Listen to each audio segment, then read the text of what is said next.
तो हम लोग सर्कल के ऊपर एक लेक्चर देख चुके हैं जिसमें 6 या 7 थ्योरम जो भी इंपॉर्टेंट था वो हम लोग देख रखे हैं। और उन 7 थ्योरम में पिछला वीडियो में हम लोग बोल चुके हैं, पिछले लेक्चर में भी ये बात हम बोले हैं कि उन 7 वीडियो में उन 7 लेक्चर्स में उन 7 थ्योरम्स में कोई भी एक थ्योरम पूछा जाएगा, ठीक है। और वो 2 मार्क्स का हो सकता है और हार्डली 3 मार्क्स का हो सकता है, क्योंकि थ्योरम बहुत ज्यादा लेंदी टाइप्स नहीं था। हाँ, तो 2 मार्क्स भी कम बोल रहे हैं, पूछा भी जाएगा तो कब कितना में पूछा जाएगा, 3 मार्क्स के अंदर पूछा जाएगा, ठीक है।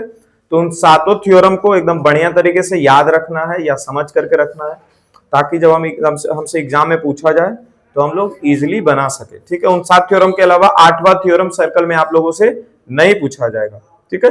तो चलते हैं फर्स्ट क्वेश्चन के ऊपर। तो सर्कल के ऊपर मेरे पास लगभग 22 से 24 क्वेश्चन है, जो कि आर.एस. अग्रवाल और एनसीईआरटी मिलाकर के उठाया गया है।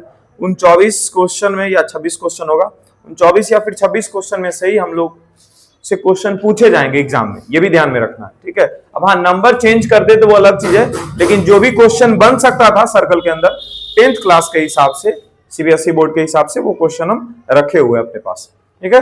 पहला क्वेश्चन नंबर है, from A point P 10 centimetre away from the centre of a circle.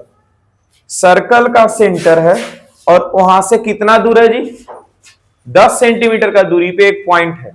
तो पहले तो एक सर्कल बना लेते हैं, जैसा कि क्वेश्चन बोला, एक सर्कल बना लेते हैं। फिर क्या बोलता है, फ्रॉम ए पॉइंट P, तो एक पॉइंट P है, तो पॉइंट P ले लेते हैं, पॉइंट P ले लिए। लेकिन इस पॉइंट P के बारे में क्या बोलता है, क्या बोलता है, 10 centimetre away from the centre of a circle. ये पॉइंट P जो है सर्कल के सेंटर से कितना सेंटीमीटर दूर पे है, 10 सेंटीमीटर की दूरी पे है। तो इसको ऐसे ज्वाइन करवाते हैं, आ गया, ये हो गया तुम्हारा सेंटर C, ज्वाइन कर दिए। ये P से लेकर के C तक का दूरी कितना है, 10 centimetre. A tangent PT of 8 centimetre is drawn. एक टेंजेंट है और उस टेंजेंट का नाम है PT, मतलब P से इस सर्कल के ऊपर एक टेंजेंट ड्रॉ किया गया है और उसका नाम है PT। मतलब यहां सर्कल को T पॉइंट पे टच कर रहा होगा, यही ना समझ पा रहे हम लोग, ठीक है। यहां से या तो सर्कल पे ये टेंजेंट ड्रॉ कर दो या फिर यहां से इधर ड्रॉ कर दो, कोई भी एक टेंजेंट ड्रॉ कर दो। ड्रॉ कर देते हैं,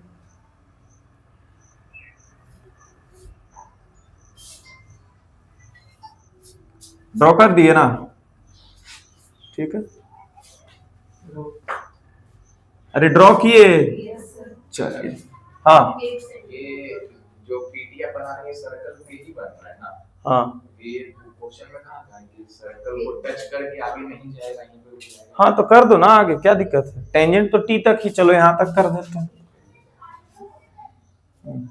लेकिन टच तो सर्कल टेंजेंट बोल रहे हैं, तो टेंजेंट यहां तक थोड़ी बोल रहे हैं इसको, टेंजेंट तो ये यहीं तक होगा, ठीक है। लाइन जो टच करके जा रहा है पूरा टेंजेंट, पूरा टेंजेंट नहीं, यहीं तक टेंजेंट हुआ, टेंजेंट पूरा कहलाएगा, लेकिन टेंजेंट का काम यहीं तक है। अब देखो, जैसे कि यहाँ का नाम तुम दे दो, मानो ए दे देते हैं, तो टीए भी टेंजेंट है और पीटी भी टेंजेंट है, तो ये 2 टेंजेंट का काम करने लग जाएगा। नहीं सर, खाली वहां पे जहां पे आप टी लिखे हैं ना, वहां पे उसको रिप्लेस कर दीजिए ए से, ए की जगह पे टी लिखिए सारा।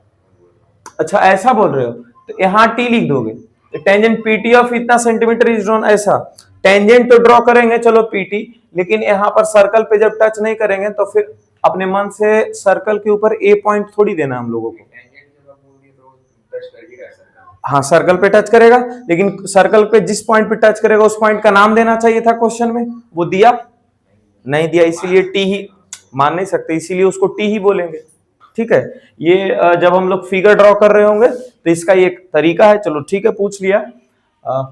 ऐसे अपने मन से इसका नाम हम लोग आगे नहीं बढ़ाएंगे, जैसे ही सर्कल को टच किया वहीं पे हम लोग रुक जाएंगे, ठीक है। आगे तक बढ़ा भी दिए हो तो इसका हम लोग को नाम से लेना देना आगे नहीं है, ठीक है। तो ये 10 सेंटीमीटर है और टेंजेंट पीटी जो है वो कितना सेंटीमीटर का है, 8 सेंटीमीटर का है, तो ये 8 लिख दिए, ठीक है। हम लोग से पूछा क्या जा रहा है, find the radius of the circle. तो रेडियस कौन सा हो गया जी, सी से लेकर के टी तक, सी टी हम लोग को फाइंड करना है। क्या हम लोग पहला ही थ्योरम में, हेलो, क्या हम लोग पहला ही थ्योरम में ये चीज पढ़ चुके हैं कि टेंजेंट और रेडियस के बीच में 90 डिग्री का एंगल बनता है। टेंजेंट और रेडियस के बीच में कितना डिग्री का एंगल बनता है? 90 डिग्री का। तो यहां लग गया 90 डिग्री, ठीक है। और एक राइट एंगल ट्रायंगल में 90 डिग्री एक ट्रायंगल के अंदर आ गया। ट्रायंगल कौन सा है? पीटीसी। तो एक ट्रायंगल के अंदर अगर 90 डिग्री का एंगल है, इसका मतलब उस ट्रायंगल को हम लोग क्या बोलेंगे? Right angle triangle. Right angle triangle में जब दो साइड दिया हो रहता है तो क्या तीसरा साइड हम लोग फाइंड कर पाते हैं?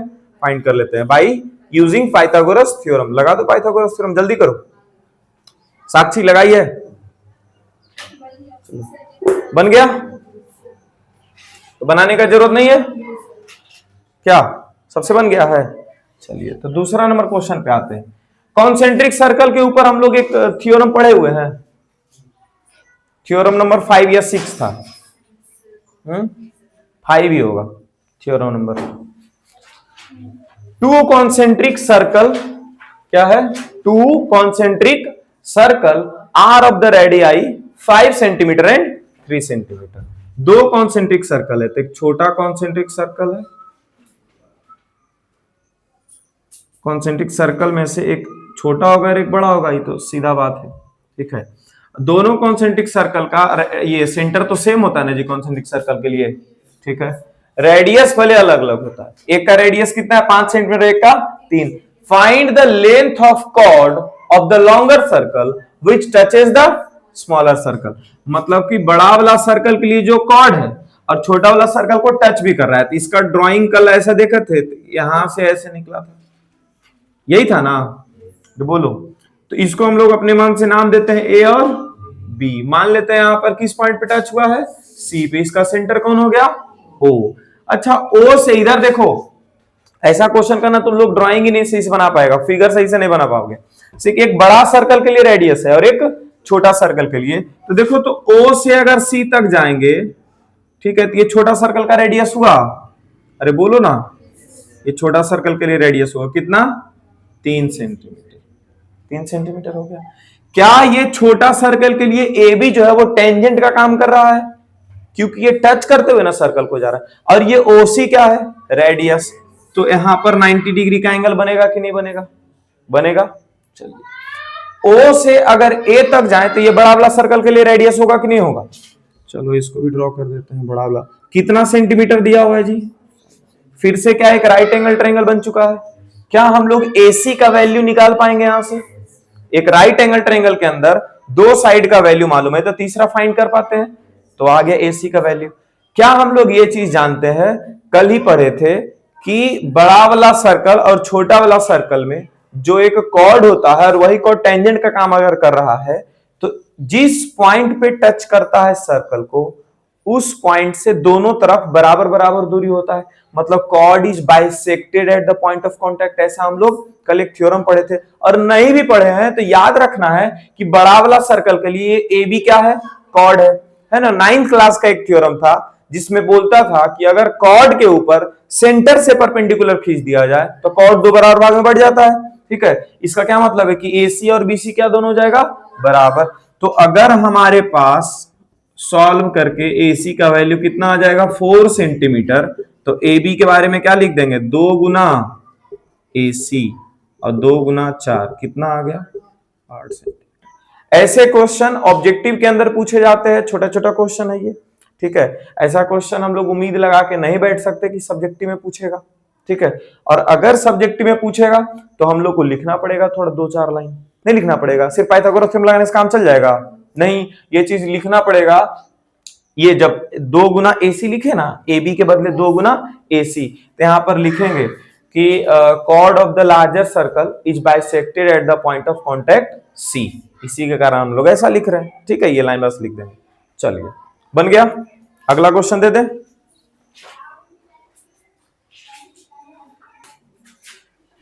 चलो, ये क्वेश्चन फिर दे दिए, ये 3rd नंबर क्वेश्चन हो गया।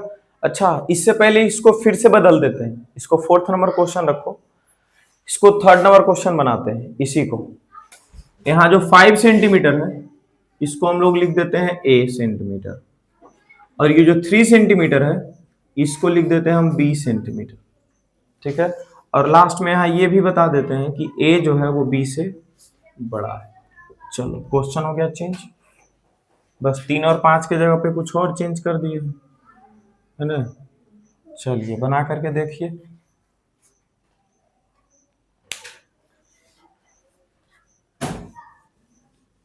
क्वेश्चन वही है, बस नंबर की जगह पर इस बार वेरिएबल लगा दिए हैं, तो उससे डर जाते हो तुम लोग। अगर ये याद रहा तो एक फॉर्मूला जैसा भी बन जाएगा।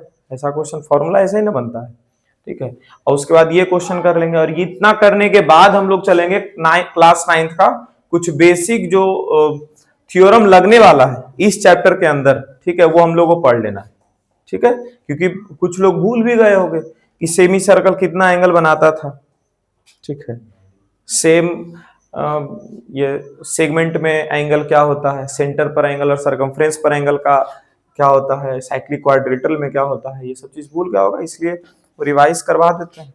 आजकल का बच्चा रील्स ज्यादा याद रखता है, मैथ ज्यादा। हेलो, ये बन गया जी? हाँ, नहीं बना। गधा ये 90 डिग्री है ना, क्या बोल रहा है, ए इज ग्रेटर देन बी। इसका क्या मतलब है कि ए जो है बड़ा है बी से, मतलब कि ए और बी रेडियस था ना दोनों का, तो बड़ा सर्कल का रेडियस बड़ा वाला हो जाएगा, छोटा सर्कल छोटा, तो बड़ा सर्कल का रेडियस हो गया ए और छोटा सर्कल का हो गया बी। तो क्या हम ए सी का वैल्यू निकाल सकते हैं? कैसे लिखेंगे? हाइपोटेनस का स्क्वायर बराबर परपेंडिकुलर का स्क्वायर प्लस बेस का स्क्वायर। हाइपोटेनस में कौन आ गया? ए बराबर परपेंडिकुलर में कौन आ गया? बी, और यहाँ बेस में आ गया ए सी। ए सी का स्क्वायर रख देंगे, ठीक है। यहाँ ए स्क्वायर माइनस बी स्क्वायर बराबर ए सी का स्क्वायर। यहाँ स्क्वायर हटाएंगे तो यहाँ अंडर रूट में चला जाएगा, A square minus B square. AC का वैल्यू आ गया। क्या हमको एसी का वैल्यू चाहिए था? नहीं, हमको चाहिए था ए बी का वैल्यू। तो एसी में 2 का गुना कर देंगे, खत्म हो गया। नहीं निकलेगा ये वैल्यू। अंडर रूट के अंदर माइनस या प्लस कितना बार तो बोल चुके हैं, माइनस या प्लस रहेगा तो बाहर हम लोग नहीं निकल पाएंगे। होल स्क्वायर में वैल्यू रहेगा तब फिर बाहर निकल पाएगा, ये होल स्क्वायर में थोड़ी वैल्यू है। होल स्क्वायर लग रहा है, ए स्क्वायर माइनस बी स्क्वायर, तो यहाँ हो जाएगा 2 इंटू अंडर रूट ए स्क्वायर माइनस बी स्क्वायर हो गया। अरे एग्जैक्टली पिछला क्वेश्चन था, उसको नहीं बना रहे हो तुम लोग, तो ए और बी के जगह पर वैल्यू बस है वो। चलो यहां देखते हैं।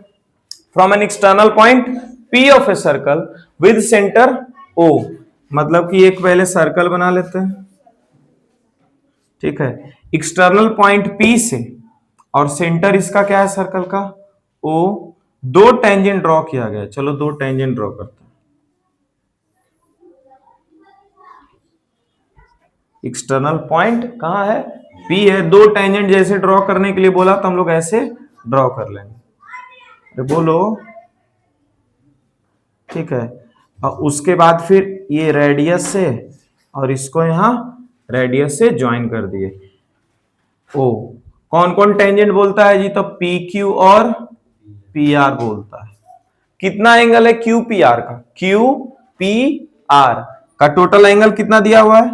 120। कुछ गलत ड्रॉ कर दिया, 120 ऐसा थोड़ी दिखेगा, है ना, 120 ऐसा नहीं दिखेगा ना, हम लोग कुछ गलती कर रहे हैं, फिर भी चलो ठीक है 120 ड्रॉ कर दिए, ठीक है। यहाँ 120 इतना छोटा सा एंगल रहता है, 120 ऐसे रहता है, फैला हुआ रहता है कि नहीं रहता? 120। प्रूव दैट 2PQ बराबर PO, मतलब कि PQ 2 बार और PO अकेला, है ना। अच्छा, इसको यहां पर कितना डिग्री का एंगल दिख रहा है सबको? बोलो जल्दी। 190। सिर्फ 90 दिख रहा है? क्यों दिख रहा है 90 डिग्री? क्योंकि PQ is the tangent and OQ is radius. Radius और टेंजेंट के बीच में कितना डिग्री का एंगल आता है? 90। हर जगह यही चीज हो रहा है। चलिए, ये 120 डिग्री का एंगल है, ठीक है। अगर हम लोग से PO भी पूछ रहा है, क्या पूछ रहा है? PO क्या मतलब है कि P से O तक का लाइन ड्रॉ करना पड़ेगा तभी ना PO मिलेगा। तो चलो इसको ज्वाइन कर देते हैं ऐसे बीच से। तो जब ये लाइन ड्रॉ करेंगे तो एक थ्योरम हम लोग को याद आ जाना चाहिए कल, theorem number 4, theorem number 3 and 4। 3 में था टेंजेंट्स विल बी इक्वल। 3 में क्या था? टेंजेंट्स विल बी इक्वल, मतलब PQ बराबर PR था 3 में, वो आ जाएगा कुछ देर के बाद। 4 नंबर में 2 थ्योरम था कि ये वाला इसके बराबर हो जाएगा और ये वाला वैल्यू इसके बराबर हो जाएगा। था? अरे था कि नहीं था 4 में 2 गो? तो कुछ कल नहीं आया था, बहुत बढ़िया, परसों तो रिवाइज कर लेना चाहिए था एक बार। और जो आया था यहाँ पे है ना, वो रिवाइज करके भी नहीं आया है। तो ये दोनों अगर वैल्यू इक्वल है तो ये कितना हो जाएगा 60 और ये कितना हो जाएगा 60। देखो अगर आसान चैप्टर को टफ बनाना है ना तो तुम लोग से ट्यूशन ले सकता है वो सब बच्चा, समझ गए। आसान चैप्टर को टफ कैसे बनाया जाए, है ना, तो मीट द स्टूडेंट्स ऑफ अवैसर, समझ गए। हाँ, बिना रिवाइज के क्लास में बैठेंगे, ठीक है। पिछला क्या पढ़ाया गया हमको कोई मतलब नहीं है, अगला सर संभालेंगे जैसे भी करना है, ठीक है। एक ही चीज को 4 बार बोलेंगे, ये सब जब रिवाइज करके अवंत एग्जैक्टली दिखेगा कि क्या हो रहा है क्लास में, समझे। यहाँ कितना डिग्री का एंगल आ गया 60 और यहाँ पे 90। हम लोग से पूछ रहा है 2PQ बराबर PO, मतलब कि PQ और PO के बीच में रिलेशन पूछ रहा है। अगर एक राइट एंगल ट्रायंगल बन चुका है तो हम लोग यहाँ ट्रिग्नोमेट्री भी लगा सकते हैं, हम लोग यहाँ ट्रिग्नोमेट्री भी लगा सकते हैं, ठीक है। अब देखो दो साइड के बीच में रिलेशन पूछ रहा है, ठीक है। दो साइड के बीच में रिलेशन मतलब कि परपेंडिकुलर और बेस का रिलेशन हो सकता है, परपेंडिकुलर और हाइपोटेनस का रिलेशन हो सकता है, बेस और हाइपोटेनस का रिलेशन हो सकता है ना जी। तो ये सब रिलेशन कौन हम लोग को बताता है, ट्रिग्नोमेट्री ना। तो ट्रिग्नोमेट्री बना देते हैं। तो चलो पहले यहाँ पे एक राइट एंगल ट्रायंगल छोटा सा बना देते हैं। राइट एंगल ट्रायंगल बना दिए, यहाँ पर का एंगल को 60 डिग्री दिखा दिए, ठीक है। 60 डिग्री कहां पे बन रहा था, तो P पॉइंट पे बन रहा था।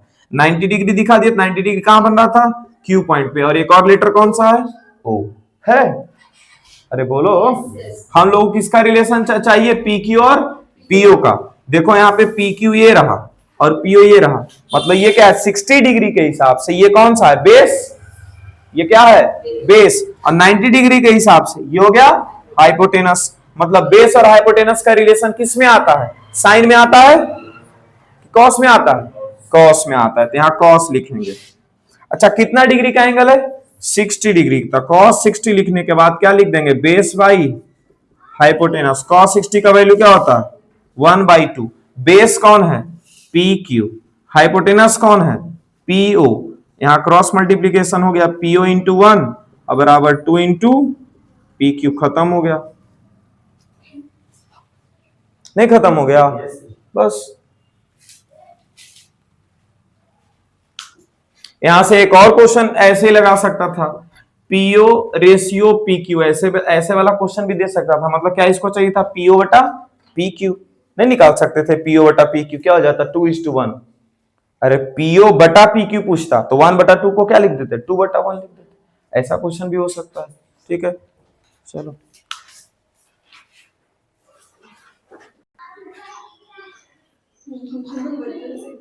क्लास 9th में जो हम लोग थ्योरम पढ़ करके भूल गए उसको रिवाइज करवा देते हैं, ठीक है। और फिर अगला दिन रिवाइज करके नहीं आओगे तो अगला दिन फिर रिवाइज करवा देंगे, है कि नहीं। रोज रोज ऐसी करते रहेंगे।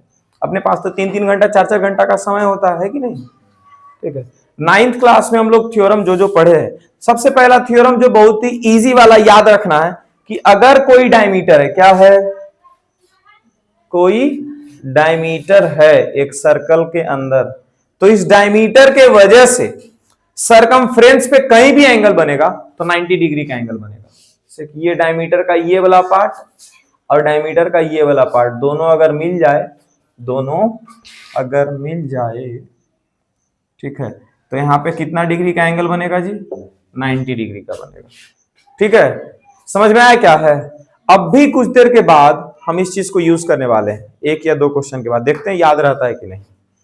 डायमीटर के वजह से सरकमफ्रेंस पे कितना डिग्री का एंगल बनेगा 90 डिग्री का। बोला जाता है कि इसी चीज को दूसरा तरीके से बोला जाता है, एक सेमी सर्कल इनक्लोजेस राइट एंगल। क्या बोला जाता है, सेमी सर्कल इनक्लोजेस राइट एंगल, ठीक है। चलिए ये आया कहां से वो पढ़ते हैं, ये चीज आया कहां से वो पढ़ते हैं। सेंटर पर जितना एंगल बन रहा होगा, क्या बोल रहे हैं, सेंटर पर जितना एंगल बन रहा होगा उधर वाला इस सेगमेंट में, जैसे कि इस और इस पॉइंट के वजह से सेंटर पर मानो एक एंगल बना, उसका वैल्यू है थीटा। एक एंगल बना उसका वैल्यू क्या है थीटा। अब इसी दोनों पॉइंट के वजह से इधर साइड ही अगर एंगल बनना है, मतलब कि सेंटर के इधर साइड इधर साइड इधर साइड, मतलब सेम सेगमेंट, इसको क्या बोलेंगे सेम सेगमेंट में अगर एंगल बन गया, ठीक है, तो फिर वो एंगल कितना बनेगा। जैसे कि इसके वजह से लो इधर एंगल बना दिए, यहां पे या फिर यही दोनों पॉइंट के वजह से मानो इधर एंगल बन रहा है यहां पे, ठीक है, सरकमफ्रेंस पे, तो कितना वैल्यू देगा जी, कितना वैल्यू रहेगा, थीटा का आधा, कितना रहेगा, थीटा का आधा। तो ऐसे तुम लोग अपना कॉपी में लिखोगे तो भी तो गड़बड़ाइए दोगे। बताओ कितना हम सोच सोच के लिखते हैं। इसका वैल्यू ऐसे लिखो थीटा बाई 2, ठीक है, इसका वैल्यू कितना रहेगा, थीटा बाई 2। अच्छा तुम लोग का दिमाग इतना बुद्धू है ना, कि क्या सोचेगा, अच्छा एक बार थीटा था तो ये 2 बार हो गया ना, अच्छा आधा आधा दोनों जोड़ के बराबर होता है। अरे बेहुदा, ऐसा 3 बार भी होगा ना तभी थीटा बाई 2 ही होगा। इन्हें कि 3 बार कहीं देख लिया तो जानते हैं सर 2 बार ने था तो अब 2 से डिवाइड कर दिए थे, इस बार 3 है तो हम सब 3 जगह डिवाइड कर देंगे। है बहुत ज्यादा तुम लोग सोच लेता है, ठीक है, जहां सोचने का नहीं वहां नहीं सोचता है। कहने का मतलब सेंटर पर जितना एंगल बन रहा होगा, सेंटर पर जितना एंगल बन रहा होगा उसका आधा एंगल इसका सरकमफ्रेंस पे बनता है, ठीक है। वो 1 बार बने या 4 बार बने या 20 बार बने, आधा ही बनेगा। क्लियर है? अरे याद रहेगा ये चीज, चलिए, क्योंकि क्वेश्चन में कुछ कुछ में आएगा ऐसा, ठीक है। हम ऐसा क्वेश्चन हम नहीं करवाने वाले हैं, ऐसा क्वेश्चन बुक में मिल जाएगा, ठीक है, क्योंकि दिया हुआ रहेगा क्वेश्चन इसके हिसाब का। अच्छा देखो यही क्वेश्चन को ना, यही इसी से यहां बना है, देखो यहां पे कितना डिग्री का एंगल है जी, तो इसका आधा सरकमफ्रेंस पे बनेगा 90, हो गया खत्म। समझे? चलिए तीसरा नंबर थ्योरम पढ़ते हैं। साइक्लिक क्वाड्रिलेटरल जानते हो, साइक्लिक क्वाड्रिलेटरल, सर्कल के अंदर एक ऐसा क्वाड्रिलेटरल जो क्वाड्रिलेटरल का चारों वर्टेक्स सर्कल को टच करे, क्या करे, सर्कल को टच करे। तो इस केस में ये एंगल और ये एंगल, अपोजिट वाला एंगल, जो अपोजिट वाला एंगल होता है, अपोजिट एंगल का सम जो है वो होता है 180 डिग्री। ऐसा लिख देना, इसमें उल्टा तुम लोगों को दिख रहा होगा, है ना, उतना तो आदत है तुम लोग को। अपोजिट एंगल का सम कितना हो जाएगा, 180 डिग्री। क्लियर है? याद रहेगा ये चीज। और कॉर्ड एक है, क्या है, एक कॉर्ड है, कॉर्ड के ऊपर सेंटर से परपेंडिकुलर अगर खींच दिया गया, कॉर्ड के ऊपर सेंटर से परपेंडिकुलर खींच दिया गया तो ये आधा और ये आधा दोनों बराबर बराबर हो जाएगा, ये दोनों क्या हो जाएगा, आपस में बराबर। या फिर अगर कॉर्ड दो बराबर भाग में बांट दिए गए हैं, ठीक है, तो पक्का जिस लाइन ने बांटा है वो लाइन परपेंडिकुलर आ रहा है सेंटर से। क्लियर है यहां तक? चलो जल्दी से लिखो तीसरा, ठीक है, ड्रॉ कर करके दूगो और देखते हैं, याद आ जाएगा तो बता देंगे। चलो तो ये 4 चीज काफी इंपॉर्टेंट होने वाला था, वही 4 चीज में ये 2 चीज, ठीक है, कहीं कहीं इस्तेमाल आएगा, तो ये 2 चीज का इस्तेमाल आएगा, और कहीं आएगा तो साइक्लिक क्वाड्रिलेटरल का ही इस्तेमाल आने वाला है, इससे ज्यादा इस्तेमाल इसमें नहीं आएगा 9th क्लास का जो भी जितना भी थ्योरम तुम लोग पढ़े हो, ठीक है। अगर ये याद रहा तो बन जाएगा। चलो इसी के ऊपर ना थोड़ा सा एक क्वेश्चन देखते हैं, जैसे कि इसी का बहुत ही बढ़िया सा वर्जन एक दिखाते हैं। हेलो, इसका एक बहुत ही बढ़िया सा वर्जन दिखाते हैं, देखो क्या है। अगर यहां पे 60 डिग्री का एंगल,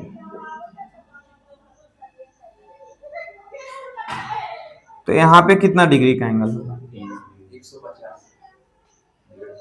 रिया कहां देखे हम लगा ले तुम,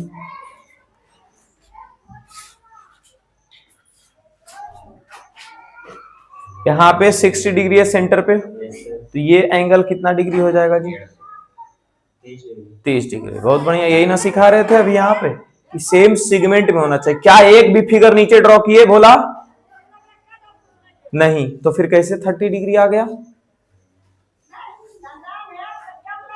कहने का मतलब सेम सिगमेंट का क्या था कि अगर जो इधर से एंगल इधर बन रहा है तो इधर वाला ही आधा होगा, ठीक है, इसके नीचे वाला आधा नहीं हो जाएगा, नीचे वाले का कुछ और कहानी चलेगा। अब देखो क्या कहानी चलेगा, इधर कितना डिग्री का एंगल बना रहा है, 300 डिग्री का, कितना डिग्री का, 300 डिग्री का। अब इधर से देखो, इधर से ये बड़ा वाला जो सेक्टर का पार्ट है ना, इधर से देखो कि ए और बी के वजह से यहाँ सेंटर पे कितना बन रहा था, 300 डिग्री बन रहा था, तो इसका सरकमफ्रेंस पे कितना बनेगा, 150 डिग्री का एंगल बनेगा। समझे? क्या आए क्या कर रही है यहाँ पे? हो गया, मतलब छोटा सा चीज में दिमाग घूम गया ना। क्या बात करते हो तुम लोग कि 10th क्लास के बच्चे हैं।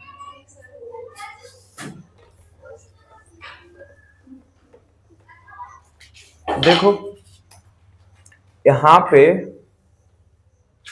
तो सर आप पढ़ाए कुछ और क्वेश्चन किसी और चीज से पूछ रहे हैं।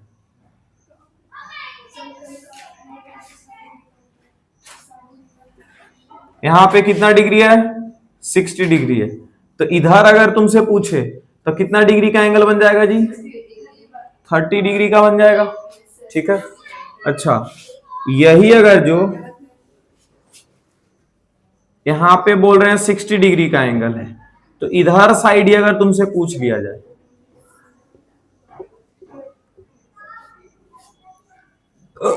इधर साइड ही तुमसे पूछ लिया जाए कि यहां का एंगल कितना होगा, तो देखो यहां ना 60 डिग्री का एंगल बन रहा है, तो यहां से हम लोग किधर इधर साइड का एंगल हमसे पूछ लिया होता तो हम बता सकते थे, है ना। लेकिन इधर जिधर एंगल बन रहा है उसी के नीचे पूछ दिया सरकमफ्रेंस पे, तो जब नीचे पूछ दिया ना तो हम लोगों को यहां से सोचना पड़ेगा इधर साइड से। किधर साइड सोचना पड़ेगा? इधर से। मानो बोर्ड को ऐसे घुमा लो, समझे, और उसके बाद सोचो कि अच्छा सेंटर पे यहां पे जितना एंगल बनेगा इसके इधर उसका आधा बनेगा। जैसे यहां पर जितना एंगल बन रहा था तो इधर ही जाते थे तो उसका आधा बनता था। देखो देखो इसको, कभी उधर देख लेगी, कभी सिखाएंगे तो नीचे देख लेगी। यहाँ देखो 60 डिग्री का एंगल है, यहाँ 60 डिग्री का एंगल है। ठीक है, तो यहां से इधर ही जब जाते हैं, इधर साइड या इधर साइड जाते थे, इसका आधा एंगल बनता है।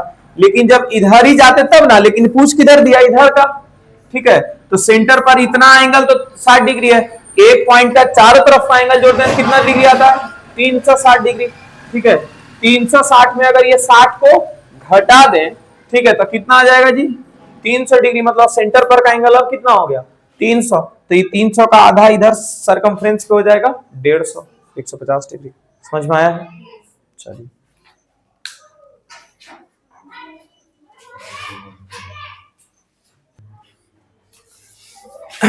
देखते हैं यहाँ पे रेडियाई, मतलब दो रेडियस दिया हुआ है, कॉन्सेंट्रिक सर्कल है, एक है 13 सेंटीमीटर, एक है 8 सेंटीमीटर। तो ये OB का वैल्यू कितना हो जाएगा जी?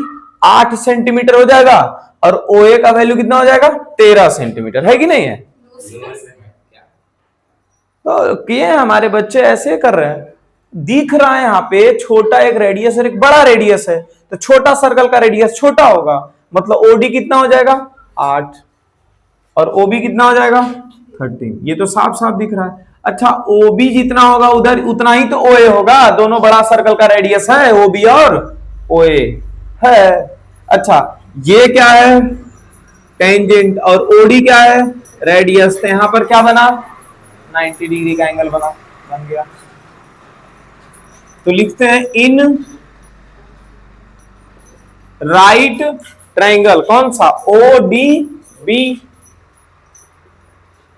है। क्या लगा देंगे? Pythagoras by Pythagoras theorem. Hypotenuse का स्क्वायर बराबर परपेंडिकुलर का स्क्वायर प्लस हाइपोटेनस कौन होगा? 90 का सामने, मतलब OB का स्क्वायर। परपेंडिकुलर कौन होगा? OD का स्क्वायर। बेस कौन होगा?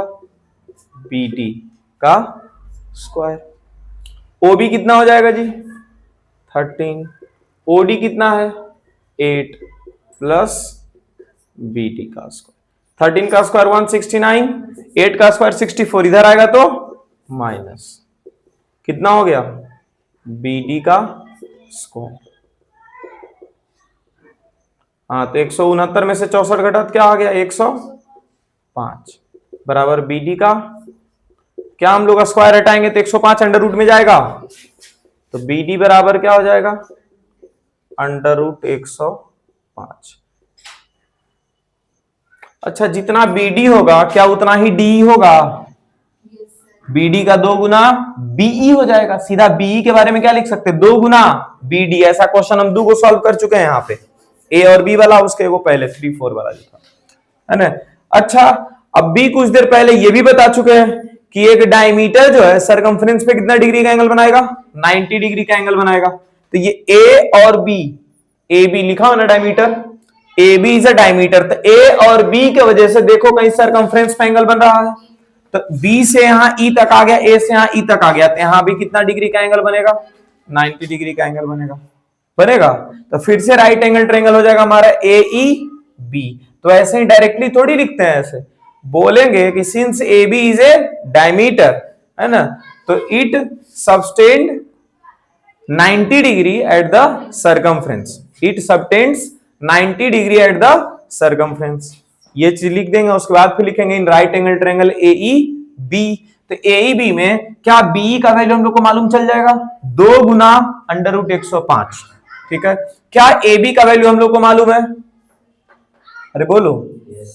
अच्छा, उसके हिसाब से क्या हम ए ई का वैल्यू निकाल पाएंगे, चलो उससे बढ़िया, हाँ चलो ए ई का वैल्यू निकाल लेंगे। उसके बाद फिर क्या डी का वैल्यू हम लोग को √105 मालूम है, अरे बोलो 105 मालूम है। ए ई का वैल्यू अभी बड़ा वाला ट्रायंगल से निकल जाएगा, तो फिर एडी का नहीं निकल जाएगा। इसमें 3 बार राइट एंगल ट्रायंगल लगाना है। कितना बार लगाए थे, 3 बार लगाए थे, 2 ही बार में निकाल लिए हो, कैसे अब जरा बताओ। अच्छा बीपीटी लगा दिए, ओके, तो ये 13/13, ये बीडी तुम्हारा, बीडी और यहां भी बीडी, ठीक है, हाँ चलो ठीक है, यहाँ 8 है तो उसके हिसाब से 16। तो ये बीपीटी थोड़ी हुआ गधा, सिमिलर ट्रायंगल हो गया ना, तो सिमिलर ट्रायंगल लिखे, बीपीटी बीपीटी उस टाइम से चिल्ला रहा है, सिमिलर ट्रायंगल ना हो जाएगा जी। ठीक है, कि बीपीटी में जब तक ओबी ओए बीडी डी जब तक लिखेगा तब तक बीपीटी है, लेकिन जैसे ही तुम ओडी के हिसाब से ए लिख दिया तो वहां बीपीटी काम नहीं करेगा। अरे बीपीटी जो था एक ऐसा ट्रायंगल है, तो क्या इन दोनों साइड के बारे में थोड़ी बोलता था, ये दोनों साइड के बारे में सीधा बोलता था पैरेलल है, और इसके वजह से ये दोनों के बारे में बात करता है। हाँ, तो वो सिमिलर ट्रायंगल में था रेशियो। ठीक है, तो हम लोग फिर अब राइट एंगल ट्रायंगल 3 बार लगाते हैं, सीधा सीधा बना लेते हैं। चलिए,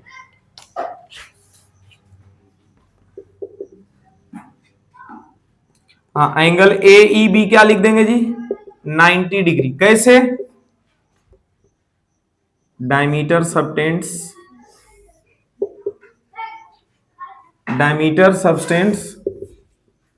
राइट एंगल एट सरकमफ्रेंस। ठीक है, अब अभी बोल दिए, लिखने टाइम सर ये क्या लिखे हैं पूछेगा तुम लोग, ध्यान में रखो सबटेंड है, ये सरकमफ्रेंस है ए बी। अब लिखते हैं in right triangle A E B.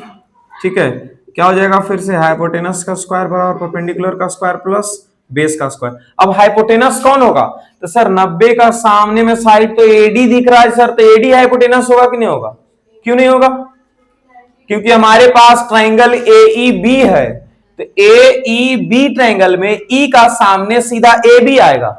ठीक है, तो ए बी का स्क्वायर, परपेंडिकुलर कौन हो जाएगा, ए ई का स्क्वायर, अब प्लस बेस कौन हो जाएगा जी, बेस हो जाएगा बी का।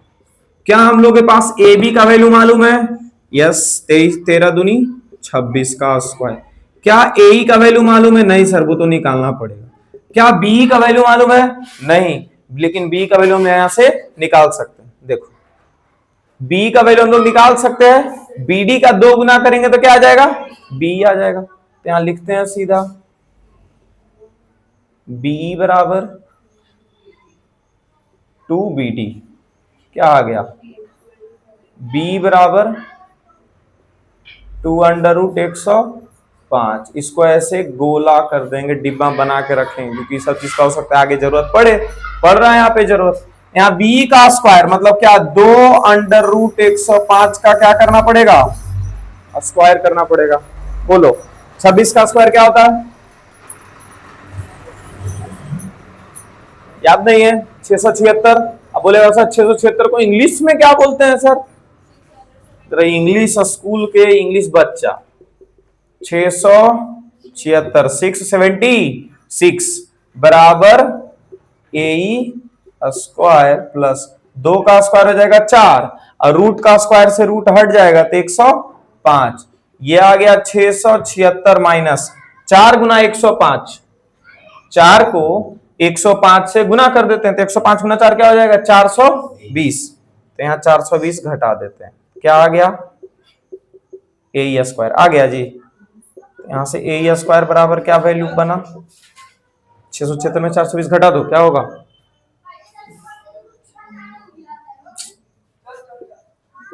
Higher mathematics. ए स्क्वायर बराबर 256। क्या हम लोग को एडी का वैल्यू मालूम है? नहीं, एडी का वैल्यू मालूम करना है। एडी का वैल्यू मालूम करना है। अच्छा, एडी का वैल्यू मालूम कैसे होगा सर? एडी भी तो राइट एंगल ट्रायंगल हो सकता है और डी का वैल्यू उतना ही होगा जितना बीडी का वैल्यू होगा, तो बीडी की जगह डी का वैल्यू रख देंगे। ए का वैल्यू अभी मालूम ही चल गया है तो एडी निकल जाएगा। तो फिर से राइट एंगल ट्रायंगल लगा देते हैं, लिखते हैं इन राइट ट्रायंगल कौन सा ए ई डी, क्या हो जाएगा हाइपोटेनस स्क्वायर बराबर perpendicular square plus base square. इस बार हाइपोटेनस कौन हो जाएगा जी एडी का स्क्वायर, परपेंडिकुलर कौन हो जाएगा एई का स्क्वायर और बेस कौन हो जाएगा डी का स्क्वायर।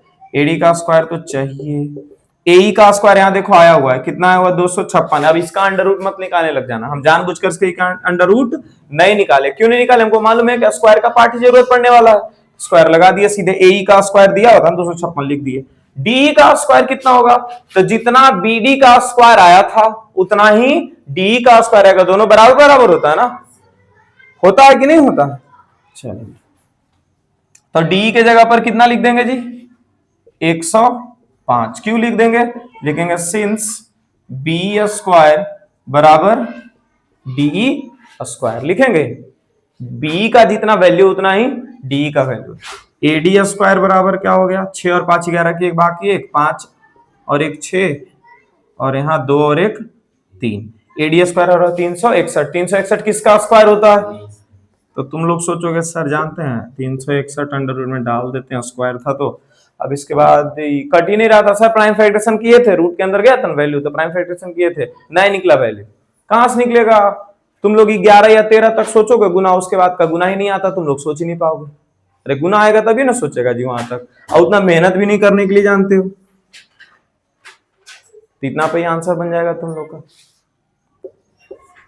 और ऑप्शन में मिलेगा ही नहीं। तो 361 का रूट होता है 19, एडी का वैल्यू हो गया 19 सेंटीमीटर। चलिए छाप दीजिए 19। यहां देखो question in the given figure PQ is a chord of the circle with centre O, PT is a tangent, QPT 60। QPT कौन सा दिया? QPT ये वाला एंगल दिया हुआ, ये एंगल पूरा 60 डिग्री, ठीक है। हम लोग को PRQ फाइंड करना है, PRQ। अब भी कुछ देर पहले यही बात कर रहे थे कि अगर हम लोगों को सेंटर का एंगल मालूम होगा तो हम यहां का एंगल मालूम कर सकते हैं। दिए थे यहाँ पे 60 डिग्री था, तो यहां पर कितना बताए थे 150, ऐसा दिए थे क्वेश्चन अभी जब 9th क्लास का थ्योरम सिखा करके ये चीज बताए। यानी कि हमको पहले किसका वैल्यू फाइंड करना पड़ेगा? इसका, है ना। उसका फाइंड कैसे होगा सर? तो देखिए, तो OP जो है ये PT टेंजेंट के ऊपर परपेंडिकुलर आएगा। अरे बोलो, OP क्या है? रेडियस, और PT क्या है? टेंजेंट। तो रेडियस और टेंजेंट के बीच में फिर से कितना डिग्री का एंगल बन रहा है? 9। क्या हर जगह यही चीज आ रहा है जी? बोले थे ना टेंजेंट हर जगह दिखेगा। एक भी क्वेश्चन अभी तक हम लोग ऐसा किए जिसमें टेंजेंट नहीं था, ठीक है।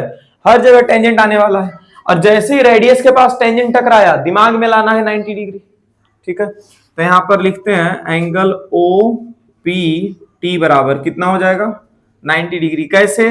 तो angle between radius and tangent, ये लिख देंगे ब्रैकेट में, ठीक है। क्या OPT दो एंगल को मिला करके बनाया जा रहा है? क्या OPT डाल दीजिए, अरे चालू हुआ, चलो ठीक है। OPT कितना हो गया 90 डिग्री का एंगल हो गया। यहाँ पे angle between radius and tangent, tangent और रेडियस के बीच में जो एंगल बनेगा उसी को 90 डिग्री बोलते हैं, ठीक है। अच्छा, ये 90 डिग्री OPT एक बड़ा सा एंगल है जी, इसमें दो एंगल छुपा हुआ है। एक एंगल हम लोग बोल सकते हैं OPQ, और एक एंगल कौन बोल सकते हैं QPT, जो कि QPT का 60 डिग्री दिया हुआ है। अरे इधर इतना का कितना दिया हुआ है 60 डिग्री, तो ये कितना हो जाएगा 30 डिग्री हो जाएगा। बोलो तो कैसे लिखेंगे सर, तो इसी एंगल को दो भाग में बांट देते हैं, OPT को लिख देते हैं एंगल OPQ और प्लस एंगल QPT बराबर 90 डिग्री। बोलो OPQ का वैल्यू हम लोग को मालूम नहीं है, लेकिन QPT का वैल्यू यहां भी दिया हुआ है, कितना बराबर 90। एंगल OPQ बराबर क्या हो जाएगा 90 माइनस 60 कितना आ जाएगा 30। क्या ये 30 डिग्री इधर का एंगल और क्या यहाँ का भी एंगल 30 डिग्री हो जाएगा? कैसे होगा 30 डिग्री? वहां का साइड इक्वल है ना, OP और OQ क्या है रेडियस है, और रेडियस इक्वल होता है। अरे बोलो क्या होता है OP बराबर क्या है OQ, कैसे रेडियस है ना। अगर OP और OQ इक्वल है, ठीक है, अरे इसको जानते हो एंगल 1 बोल देते हैं और इसको एंगल 2 बोल देते हैं, तो ज्यादा बढ़िया समझ में आ जाएगा। ज्यादा 3-3 लेटर वाला एंगल लिखते हैं ना तो दिमाग कंफ्यूज हो जाता है, नहीं हो जाता है ऐसे, तो दिमाग में कुछ हटता नहीं। एंगल 1 बराबर क्या है 30 डिग्री। OP बराबर OQ अगर है तो OP का सामने वाला साइड कौन है जी, एंगल सामने वाला एंगल कौन है एंगल 2, और OQ का सामने वाला एंगल कौन बन रहा है एंगल 1। तो एंगल 1 और एंगल 2 नहीं हो जाएगा बराबर, OP का एंगल 2 बराबर एंगल 1, एंगल 2 बराबर एंगल 1 का वैल्यू कितना आ गया है 30 डिग्री, तो एंगल 2 भी कितना हो गया 30 डिग्री हो गया।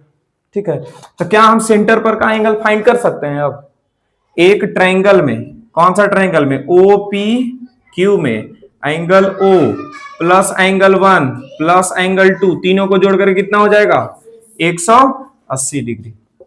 एंगल O प्लस 30 डिग्री और प्लस 30 डिग्री बराबर 180, एंगल O प्लस 60 बराबर 180। एंगल O बराबर क्या हो गया 180 माइनस 60, तो एंगल O कितना हो गया जी 120, कितना डिग्री का हो गया 100। अब हमको यहाँ एंगल R चाहिए, क्या चाहिए एंगल R। क्या हम लोग इधर वाला एंगल के हिसाब से एंगल R निकाल सकते हैं? नहीं, हम लोगों को इधर वाला एंगल चाहिए, है ना। तो ऊपर वाला एंगल कैसे निकलेगा? तो वो निकलेगा सर रिफ्लेक्स एंगल, वो होता है कौन एंगल होता है रिफ्लेक्स एंगल। तो कैसे निकलेगा? तो 360 में से घटा करके, तो कितना आ जाएगा घट करके 240। और जितना सेंटर पर एंगल बनता है क्या उसका आधा एंगल सरकमफ्रेंस पे होता है? जितना सेंटर पर एंगल बनता है क्या उसका आधा एंगल सरकमफ्रेंस पे होता है? चलिए तो यहां पर लिख देते हैं एंगल PRQ बराबर आधा एंगल किसका? रिफ्लेक्स एंगल O का, है ना। तो यहां पर क्या हो जाएगा 1/2 इंटू 240, कितना आ गया फिर से 120 डिग्री। एंगल PRQ बराबर 120, और ये थोड़ा बहुत लंबा चला गया, ठीक है। इसको और छोटा कर सकते हैं एक्सटीरियर एंगल प्रॉपर्टी लगा करके, इसमें इसको और छोटा कैसे कर सकते हैं एक्सटीरियर एंगल प्रॉपर्टी। कैसे? एक देखो O से P आए और यहां Q गए और ये यहां गया, ठीक है, OPQ, और यहां से ये T है। क्या ये वैल्यू हम लोग को दिया हुआ था? ये वैल्यू कितना दिया हुआ था 60 डिग्री। नहीं, एक्सटीरियर एंगल प्रॉपर्टी नहीं लगेगा, हमको लगा लग जाएगा। डेटा वैसा दिया हुआ था जिसकी वजह से लगा हमको लग सकता है, एक्सटीरियर एंगल प्रॉपर्टी नहीं लगा। तो यही एक तरीका था। देखो फिर से इसको देख लेते हैं। क्या ये वैल्यू हम लोग के पास दिया हुआ था 60, और ये पूरा OPT अगर देखा जाए तो क्या ये पूरा 90 डिग्री का एंगल होता है? ये 60 दिया है तो ये कितना हो जाएगा जी 30, और ये OP और OQ दोनों रेडियस है, तो ये 30 है तो ये भी कितना हो जाएगा 30। 30 और 30 कितना हो गया 60, तो ये कितना हो जाएगा 120। सेंटर पर कितना हो जाएगा? कैसे? ये तीनों एंगल जोड़ेंगे तो 180 आना चाहिए, तीन दोनों जोड़ के 60, तो ये कितना हो गया 120। लेकिन यहां के हिसाब से हम लोग यहाँ का एंगल नहीं निकाल पाएंगे, हम लोग को इधर का एंगल चाहिए होगा। कुछ देर पहले ये चीज हम दिखा दिए थे, है ना। अगर यहाँ का एंगल पता करना है तो कैसे करेंगे पता? तो सर एक पॉइंट के चारों तरफ का एंगल जोड़ के 360 होता है। इधर का अगर 120 है तो 360 में घटा दीजिए तो इधर वाला आ जाएगा। देखो ये हटा दिए घटा दिए, इधर का एंगल आ गया कितना 240। और सर इधर का एंगल सेंटर पर जितना एंगल होता है उसका आधा एंगल कहां बनता है? सरकमफ्रेंस पे, ठीक है। तो यहाँ पर 240 का फिर आधा मतलब कि 120। खत्म हो गया ये क्वेश्चन। चलो चलो यहाँ आते हैं। यहाँ पे ये बनाए हो, कुछ सोचे हो उतना देर में, जितना देर में उधर गए थे हम वही वाला सोच रहे थे, वो नहीं सोच पाए। अच्छा यहाँ क्या कुछ लग रहा है कि बन जाएगा? 2 गुना होगा। किसका वैल्यू पूछ रहा है जी? क्यू आर का। हाँ ठीक है। तो देखो यहाँ पीटी का वैल्यू दिया हुआ 3.8। क्या दिया हुआ है? पीटी का वैल्यू दिया हुआ है 3.8। क्या एक पी एक्सटीरियर पॉइंट अगर हम समझे तो पीटी और पीक्यू टेंजेंट का काम कर रहा है इस सर्कल पे। फिर से बोलते हैं, क्या पीटी और पीक्यू टेंजेंट का काम कर रहा है इस सर्कल पे? अरे बोलो। हाँ तो पीटी अगर 3.8 है तो पीक्यू भी 3.8 होगा कि नहीं होगा? क्यों होगा? एक्सटीरियर पॉइंट से 2 टेंजेंट अगर ड्रॉ किए गए एक सर्कल के ऊपर तो दोनों टेंजेंट का लेंथ इक्वल होता। कल ऐसा प्रूफ किए थे थ्योरम नंबर 3 में। थ्योरम नंबर 3 में है, यही तो प्रूफ था। ये एक सर्कल है, यहां से पीए और पीबी है ना, तो ये दोनों का लेंथ इक्वल हुआ था, है ना। तो यहां देखो पी एक एक्सटीरियर पॉइंट है, ऐसे सोचना पड़ेगा तुमको कि अच्छा यहां से टेंजेंट का काम कर रहा है तो कहां मिला? पी पे। अच्छा पी से ये वाला पॉइंट, पी से ये वाला पॉइंट दोनों बराबर हो गया। अच्छा इस सर्कल के लिए देखो तो इस सर्कल पे 2 जगह पे टच कर रहा है, टच करते हुए देखो तो यहां तक गया है पी पे, मतलब फिर से पीटी और पीआर फिर से क्या हो जाएगा? पीटी और पीआर फिर से क्या हो जाएगा? इक्वल। ये भी हो गया 3.8, दोनों को जोड़ दिए 3.8 और 3.8 क्या हो जाएगा? 7.2। हाँ 7.6। खत्म हो गया क्वेश्चन। नहीं हो गया, बहुत इजी था। ठीक है, इसको कैसे लिखेंगे? PQ बराबर PT, तो PQ का वैल्यू क्या आ गया जी? 3.8। PT दिया हुआ है 3.8। अच्छा ये बराबर कैसे हुआ? तो length of tangent are equal from an exterior point. Length of tangents are equal from an exterior point. ऐसे करके लिख सकते हैं ब्रैकेट में। क्या फैन ऑन करना है? ऑन कर दो जी।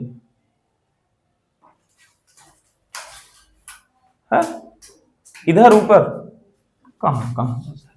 PQ का वैल्यू कितना आ गया? 3.8। अच्छा फिर से अगर देखा जाए तो अगेन ये PR और ये PT दोनों बराबर होगा कि नहीं होगा? क्यों? क्योंकि फिर से P एक एक्सटीरियर पॉइंट है और यहां से 2 टेंजेंट ड्रॉ किया गया इस सर्कल के ऊपर, तो फिर से क्या लिख सकते हैं? PR बराबर PT।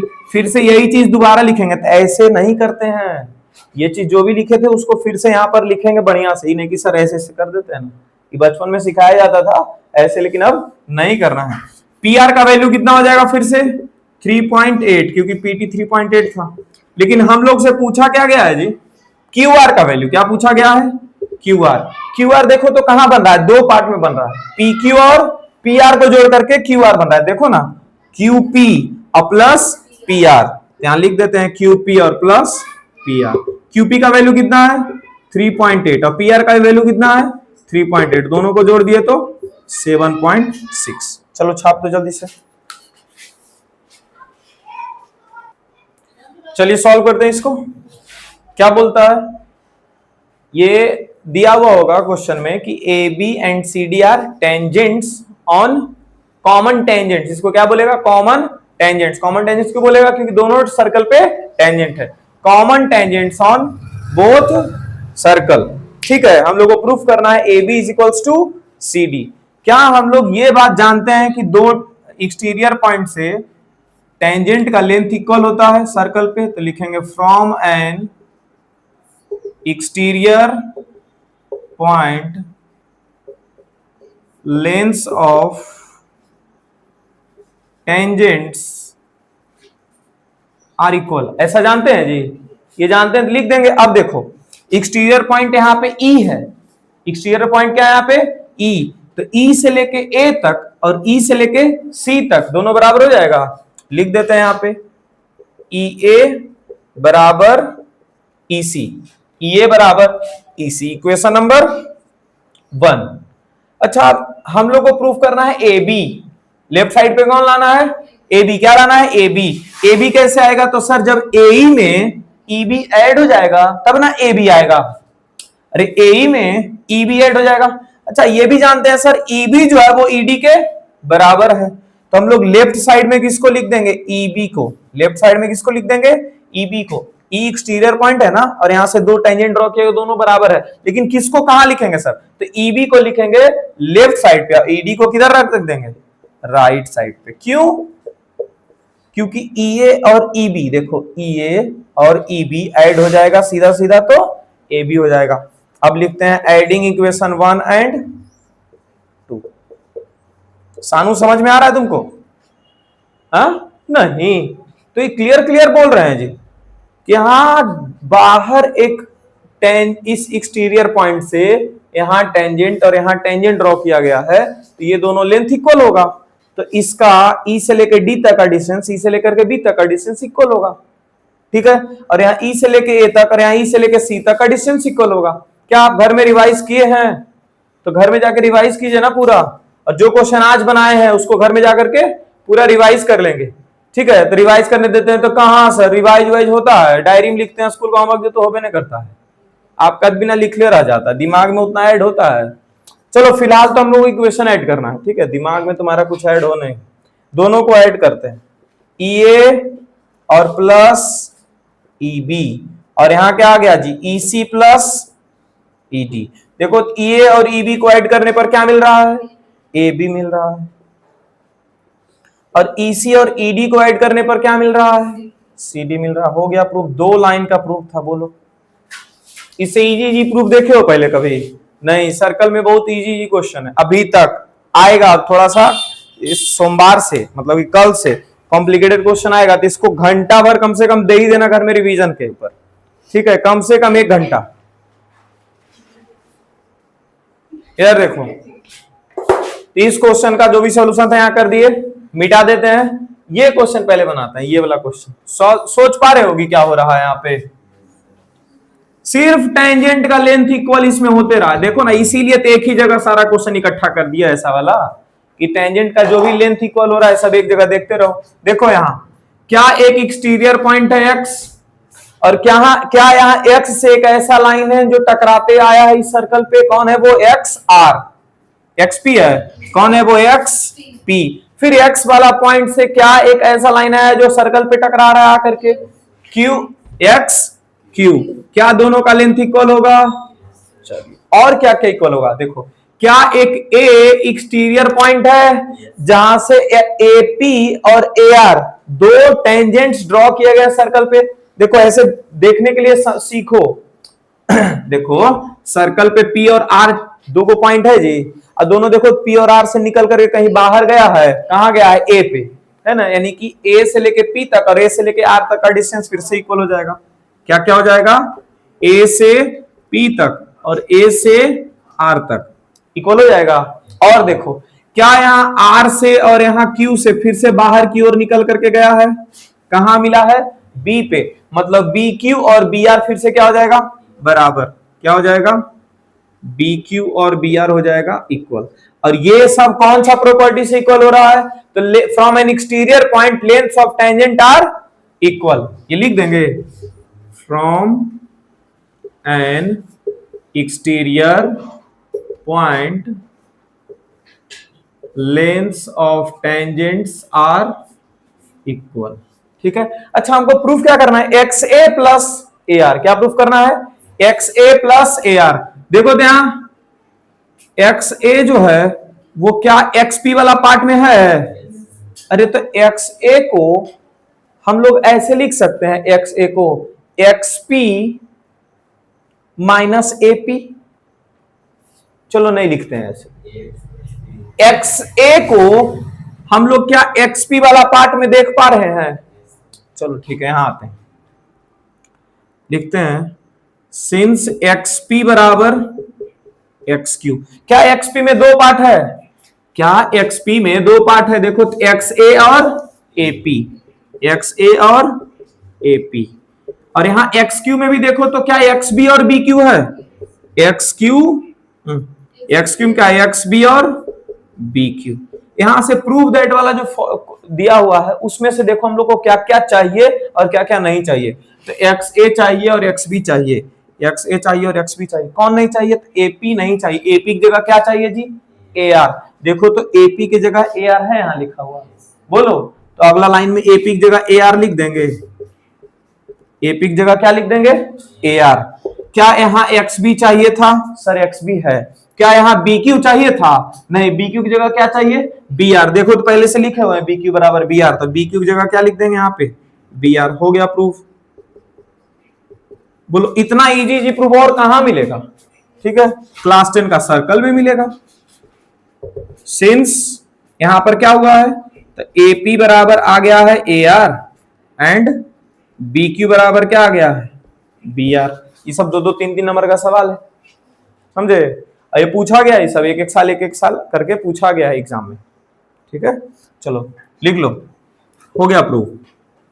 अब इसी के ऊपर क्वेश्चन एक देखो नंबर वाला यहां दे दिए, पेरीमीटर फाइंड करना है। क्या फाइंड करना है, पेरीमीटर। पेरीमीटर मतलब क्या हो गया, ईडी प्लस डीएच या फिर AD plus DF plus EF, यही ना, तुरंत निकल जाएगा। 9 दूनी 18, खत्म हो गया। चलो बनाओ, इसको पहले लिख लो।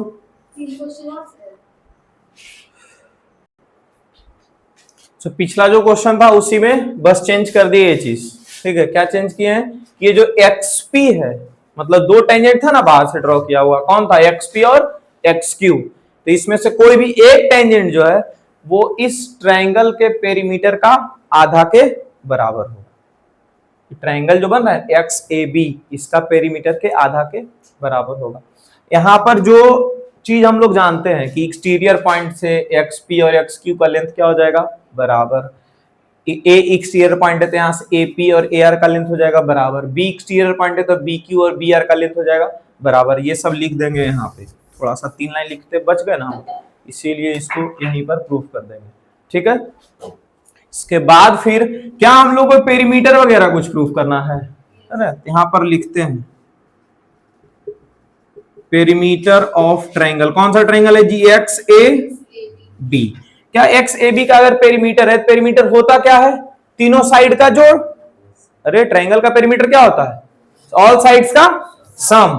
तो 3 साइड कौन कौन है, एक्स ए है, यहां लिखते हैं कौन कौन है, एक्स ए है, और कौन है, ए बी है, और कौन है, एक्स बी है। यही 3 साइड है ना।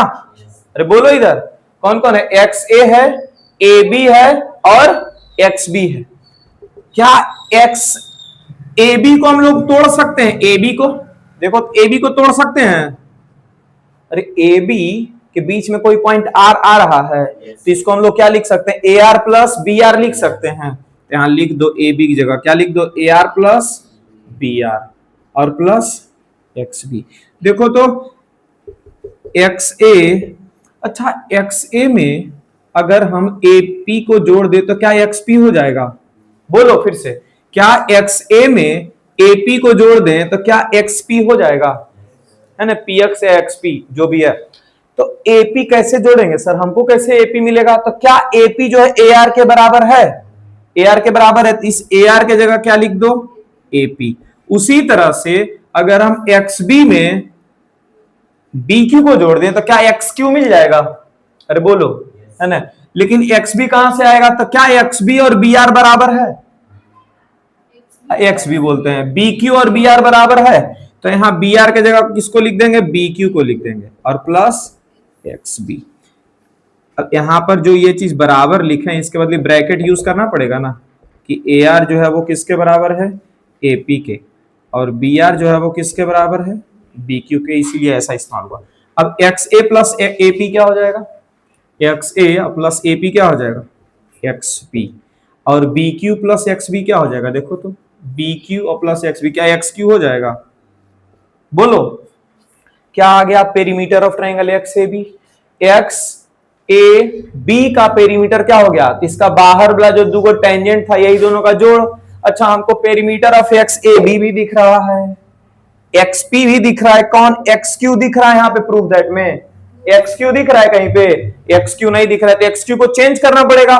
देखो तो एक्स क्यू के बदले में कुछ लिख सकते हैं, एक्स क्यू के बदले में क्या लिख सकते हैं, एक्स पी फिर से लिख सकते हैं, तो एक्स पी पहले से था और इसके बदले भी क्या लिख देंगे, एक्स पी लिख देंगे, सिंस एक्स क्यू बराबर एक्स पी, ऐसा लिख करके छोड़ देंगे, समझे। कितना बार एक्स पी आ गया जी, 2 बार, ये गुना मत पढ़ लेना, 2 into p लिख दिए हैं सर। कितना बार एक्स पी है, 2 बार एक्स पी है, किसका वैल्यू आया है, perimeter of triangle X A P का। लेकिन हमको क्या निकालना था, सिर्फ एक्स पी का वैल्यू। किसका निकालना था, एक्स पी का वैल्यू। तो ये जो 2 का गुना इधर भेज देंगे तो डिवाइड में आ जाएगा। अरे बोलो, तो ये क्या हो जाएगा, इसलिए perimeter of triangle X A B और बटा 2 बराबर क्या हो जाएगा, एक्स पी, है ना। मतलब कि जो एक टेंजेंट होता है, हेलो, जो एक टेंजेंट होता है वो पेरीमीटर का आधा होता है। वो पेरीमीटर ऑफ ट्रायंगल का क्या होता है, आधा होता है। मतलब ट्रायंगल का जो पेरीमीटर होता है वो टेंजेंट का 2 गुना होता है। बोलो, तो ये जो पेरीमीटर है, ये क्या निकालना था यहाँ का, पेरीमीटर, और टेंजेंट दिया हुआ था, देखो तो ईके का वैल्यू दिया हुआ था। किसका वैल्यू दिया हुआ था, ईके। तो क्या 9 का 2 गुना कर देंगे तो पेरीमीटर आ जाएगा। अगर पेरीमीटर ऑफ ट्रायंगल दिया हुआ होता तो उसको 2 से डिवाइड कर देते तो टेंजेंट का वैल्यू आ जाता, और अगर टेंजेंट का वैल्यू दिया हुआ है तो उसको 2 से गुना कर देंगे तो पेरीमीटर का। ऑब्जेक्टिव में क्वेश्चन आया, खत्म हो गया तुरंत, समझे। एक क्वेश्चन इसके बाद और था ना, इसी के जैसा, इसी के जैसा। और एक बात बताएं, ये बहुत ही ज्यादा इंपॉर्टेंट क्वेश्चन, बहुत ही ज्यादा, पिछला 5 बार पूछ चुका है इस क्वेश्चन को, 5 बार पूछ चुका है बोर्ड, समझे।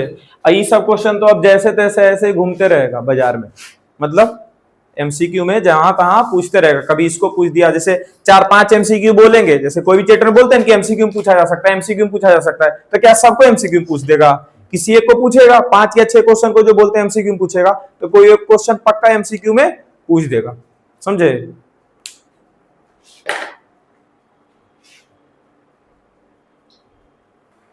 यहां हम लोग समझते हैं इस क्वेश्चन में क्या कहता है, A R BP C Q. देखो कहां कहां है जी, देखो ए आर यहां है, फिर बीपी यहां है, और सी क्यू कहां है, यहां है। अच्छा, इसको फिर बराबर किसके बराबर करना, ए क्यू के। देखो ए आर जो है वो ए क्यू के बराबर होगा कि नहीं होगा, एक्सटीरियर पॉइंट से टेंजेंट खींचा जाता है, ए आर बराबर ए क्यू। इसीलिए देखो एक पार्ट इधर लिखा हुआ, एक पार्ट इधर लिखा हुआ है ना। बीपी के बराबर पक्का बी आर देखो लिखा, इधर बीपी लिखा हुआ है, इधर देखो कौन लिख दिया है, बी आर। यहाँ अगर इधर देखो सी क्यू लिखा हुआ है तो इधर कौन लिखा मिलेगा, सीपी लिखेगा, लिखा मिलेगा। समझ में आ रहा है क्यों ऐसा लिख रहा है, क्यों कि from the exterior point length of tangent are equal. तो सी क्यू जो है और सीपी जो है दोनों इक्वल होगा। पहले टेंजेंट खोजें और उस टेंजेंट के लिए एक्सटीरियर पॉइंट खोजें, या फिर अगर एक ऐसा एक्सटीरियर पॉइंट खोज लेते हो जहां से ट्रायंगल की ओर लाइन जा रहा है, सर्कल की ओर लाइन जा रहा है, समझ जाएंगे एक्सटीरियर वाला प्रॉपर्टी लगा देना है। क्या सबसे ज्यादा इंपॉर्टेंट प्रॉपर्टी एक्सटीरियर वाला है।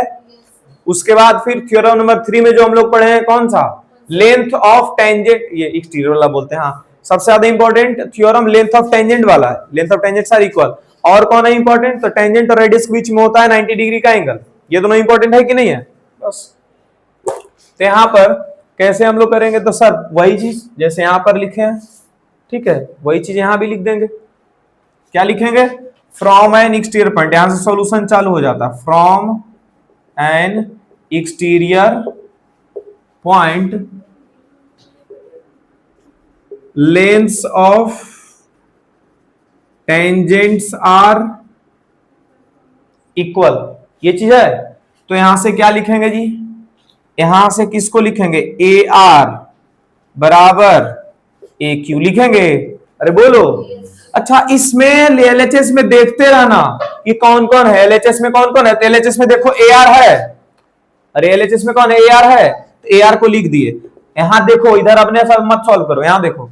अब एलएचएस में कौन लिखा जी, बीपी, तो हम लोग एलएचएस में यहाँ पे बीपी ही लिख देंगे, ठीक है। और एलएचएस में कौन चाहिए, सीक्यू, तो यहां पहले से सीक्यू ही लिख देंगे, सीक्यू। नहीं तो जानते तुम लोग क्या करोगे, यहां ए आर लिख दिया, इधर से तुम पहले लिख दोगे बी आर, यहां पर बी आर, ए आर और बी आर ऐड करोगे, मिलेगा ही नहीं कुछ, समझे। हम लोग जो प्रूव कर रहे हैं उसके हिसाब से समझते हैं। तो एलएचएस में क्या क्या लिखा होता है, ए आर बीपी और सीक्यू। तो एक इक्वेशन का एलएचएस में ए आर लिखे, दूसरा इक्वेशन का एलएचएस में बीपी लिखे, तीसरा इक्वेशन का एलएचएस में सीक्यू। अब देखेंगे कि बीपी के बराबर कौन है, तो सर बीपी के बराबर बी आर है, लिख दिए। सीक्यू के बराबर कौन है, तो सीपी है, लिख दिए। और इसको बोल दिए फर्स्ट, इसको बोल दिए सेकंड, और इसको बोल दिए थर्ड, समझ गए। अब तीनों इक्वेशन को जोड़ देते हैं, first plus second plus third. हमको कैसे पता चलेगा कि जोड़ना है? तो देखो ना, ए आर और बी की बीपी के बीच में प्लस लगा हुआ, इसलिए हमको पता चल गया। A R plus BP plus C Q, और इधर कौन आर एच एस जोड़ते जाओ, A Q plus B R और प्लस सीपी। क्या प्रूफ हो गया? तो यहां से लेकर के यहां तक तो प्रूफ हो गया। ये प्रूफ करना है half of the perimeter of triangle ABC. क्या प्रूफ करना है? यही सबको, half of the perimeter of triangle ABC. अब कैसे प्रूफ हो?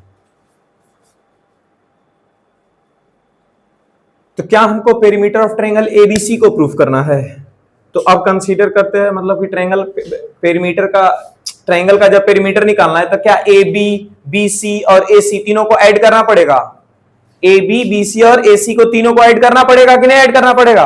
अगर हमको पेरीमीटर ऑफ ट्रायंगल चाहिए तो तीनों को ऐड करना पड़ेगा। कौन तीनों को? साइड को, ए बी, बी सी और सी ए को। तो चलिए ऐड करते हैं, लिखते हैं perimeter of triangle A B C बराबर क्या हो जाएगा, ए बी और प्लस बी सी और प्लस सी ए। क्या ए बी दो पार्ट में डिवाइडेड है? अरे बोलो, A R plus R B, या फिर बी आर लिख देंगे उसको, A R plus B R. क्या बी सी भी दो पार्ट में डिवाइडेड है? कौन कौन पार्ट में है? BP plus PC. और सी ए भी दो पार्ट में डिवाइडेड है, ए क्यू प्लस सी क्यू है ऐसे। अब क्या कोई ना कोई किसी ना किसी के बराबर है कि नहीं है? अरे बोलो, ए आर जो है वो किसके बराबर है? ए क्यू के। हम लोग ना इसमें से किसी एक को सेलेक्ट कर लेंगे कि इसका नाम चेंज नहीं करना है, क्योंकि किसी किसी का नाम चेंज करना है, क्योंकि 6 पार्ट है। हमको इस 6 पार्ट में से कितना पार्ट लेके आना है? 3 पार्ट लेके आना। या तो ये तीनों आ जाए और नहीं तो फिर ये तीनों आ जाए। ठीक है, तो हम लोग सोचते हैं कि इसके हिसाब से प्रूफ कर दे। तो देखो, ए क्यू हमको चाहिए, ए क्यू को कुछ नहीं करेंगे। बी आर भी हमको चाहिए, तो बी आर को भी हम लोग कुछ नहीं करेंगे, इसलिए टिक लगा लेते हैं। सीपी भी चाहिए, तो यहाँ देखो सीपी को भी कुछ नहीं करेंगे। तो सर ये कुछ नहीं करेंगे क्या मतलब है? मतलब इसका नाम चेंज नहीं करेंगे, और जिसके जिसके ऊपर टिक नहीं लगाए हैं उसका नाम चेंज कर देंगे। तो टिक लगाए हैं ए आर के ऊपर, नहीं, तो ए आर का नाम चेंज हो जाएगा। तो कैसे नाम चेंज होगा? तो देखो, तो ए आर के बदले क्या लिख देंगे? ए क्यू। ए आर के बदले क्या आ गया? ए क्यू आ गया। क्या बी आर का नाम चेंज करना है? नहीं। क्या बीपी का नाम चेंज करना है? हाँ, तो बीपी के बदले क्या लिख देंगे? बी आर और प्लस पीसी प्लस। ए क्यू का नाम चेंज करना है? नहीं, ए क्यू पे टिक लगा के रखें। प्लस सी क्यू का नाम चेंज करना है, देखो तो सी क्यू बराबर क्या लिखना है? सीपी। देखो, एक ही चीज दो दो बार लिखा हुआ मिलेगा। ए क्यू 2 बार, बी सी ये बी आर 2 बार, पीसी या फिर सीपी एक ही चीज है तो 2 बार, है ना। ये कैसे आया, है ना? तो लिख देंगे फ्रॉम, ये सीधा लिख देंगे ऐसे करके, फ्रॉम इक्वेशन 1 2 एंड 3 ऐसे करके लिख देंगे। क्या ए क्यू 2 बार है जी, तो इसको 2 ए क्यू लिख देंगे। क्या बी आर 2 बार है, तो 2 बी आर। क्या सीपी 2 बार है, 2 सीपी। ये देखो पीसी और यहाँ सीपी है, दोनों एक ही चीज है। क्या 2 कॉमन आ जाएगा? क्या हो गया? A Q plus B R और प्लस सीपी। ये किसके बदले आ रहा है? Perimeter of triangle A B C. क्या यहाँ पे 2 का मल्टीप्लाई इसके साथ, तो ये 2 इधर डिवाइड में आ जाएगा। क्यों डिवाइड में आएगा? क्योंकि हमको डिवाइड में प्रूफ करना है। 2 देखो नीचे लाना है ना, इसके हिसाब से भी हम लोग सोचते हैं। ठीक है, तो यहाँ 2 डिवाइड में आ जाएगा। Perimeter of triangle A B C by 2 बराबर A Q plus B R plus CP. हो गया प्रूव्ड, हो गया। तो आज का लेक्चर होता है यहाँ पे खत्म। आप लोग यहाँ से कैसा कैसा क्वेश्चन बना सकते हो वो हम यहाँ पे होमवर्क भी दे देते हैं। ठीक है, लिख देना यहाँ पे होमवर्क क्या क्या था। तो सर्कल में आप क्या बनाओगे? एग्जाम्पल 1 to लेकर 1 to 8 एंड एग्जाम्पल कौन सा जी? 15 से 18 था, देखो तो 15 से 18। और एक्सरसाइज में क्वेश्चन नंबर 1 से कहां है? 8 एंड यहीं तक है। अच्छा ठीक है, और उसके बाद इसी का एमसीक्यू वाला एक्सरसाइज में जाओगे। सब आर एस अग्रवाल से हम बता रहे हैं, आर एस अग्रवाल से। एमसीक्यू में कहां तक था? 1 से, क्वेश्चन नंबर 1 से 17 तक। तो इतना क्वेश्चन आज के लेक्चर खत्म होने के बाद बना सकते हैं। तो ये सारा क्वेश्चन अगर आप बना लेते हैं तो आज के लेक्चर के हिसाब से प्रैक्टिस का क्वेश्चन हो गया, हुआ ना प्रैक्टिस का। तो अगर इतना बना लेंगे तो कभी भूलेंगे सर्कल को नहीं, समझ गए। और एपी जो पहले से होमवर्क है, मेटल या नॉन मेटल तो आप लोग जमा करके रखो तो होमवर्क रहेगा ही, समझ गए। हाँ, चेक करे या ना करे, तुमको ये वहां बोर्ड में लाना है ना नंबर, बगल वाला नहीं लाए, बगल वाला नहीं बनाए, क्या मतलब है उससे। चेक हम हर दिन नहीं करते, हर दिन क्या करते ही नहीं है, ठीक है, सीधा बात है। चेक करेंगे तो फिर तुम्ही लोग को दिक्कत भी आता है, जो पिटाने लग जाते हो। चेक करने में क्या है, चेक करके तुरंत कूट दिए यहाँ पे, तो फिर बहाना बताओगे ना तुम लोग। अच्छा हाँ, एक चीज और इसी में बात करना है कि हाँ खत्म हो गया है आज का, इसी में और बात करना है ना कि आज तो जो भी क्वेश्चन था तो इसमें बोर्ड या तो एक बार या तो 2 बार पूछा, यहीं पे एक क्वेश्चन किए थे लास्ट, ठीक है, उसी क्वेश्चन को 5 से 6 बार पूछा हुआ है, ठीक है। लेकिन अगला लेक्चर में, अब हर लेक्चर में ऐसा देखने को मिलेगा कि बोर्ड जो है हर बार उससे 2 से 3 बार पूछे जा रहा है क्वेश्चन, ठीक है। और उसके भी और अगला लेक्चर में जाएंगे तो और बात करेंगे, उधर तो और ज्यादा वैसा वैसा क्वेश्चन है जो बोर्ड का फेवरेट क्वेश्चन में से एक है, मतलब कि वो 3-4 क्वेश्चन ऐसा ना, 3-4 क्वेश्चन में से एक क्वेश्चन दे ही देता है हर बार, समझ गए। तो रिवाइज बढ़िया से कर लोगे, कम से कम इतना जो क्वेश्चन किए हो, या फिर रिवाइज अगर नहीं करते हो तो डायरेक्ट क्वेश्चन पे जाओगे तो कुछ कुछ क्वेश्चन फंसेगा तो तुम जो आज पढ़े हो उसका नोट्स निकाल करके देख लेना, ठीक है, तो क्वेश्चन वो बन जाएगा, फंसना नहीं चाहिए क्वेश्चन।